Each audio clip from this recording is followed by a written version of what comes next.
We're at the Michigan Women's Open at beautiful Crystal Mountain.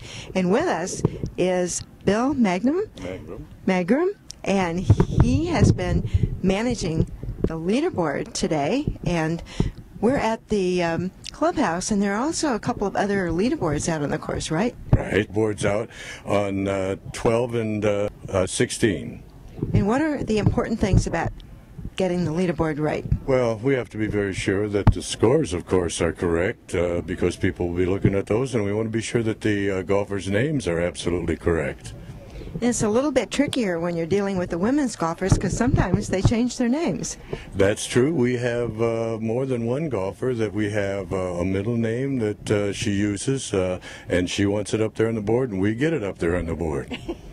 And some of them get kind of long. You have to use a lot of letters, don't you? We don't run out. We got plenty of backup on the letters. Well, what's one of your favorite leaderboard stories? Well, one of my favorite stories is every year, you know, around the 18th hole there, when they're just finishing up and it's the last day, it gets pretty hectic up here because everybody's crowded around. And invariably, I'll have this fellow come along and he takes a look at the board and he said, "Bill, I think you've got a name spelled wrong up there." And what makes it twice as bad is that he happens to be the director of golf here at this beautiful resort.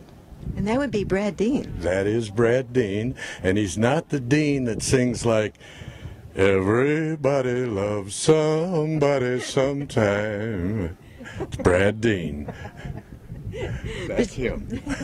But hey, you can kind of cut a tune there. I've been doing it for about 50 years. How long have you been managing the leaderboard here? Oh, this is my 10th year I've been doing it, and probably the 4th or 5th year I've been here.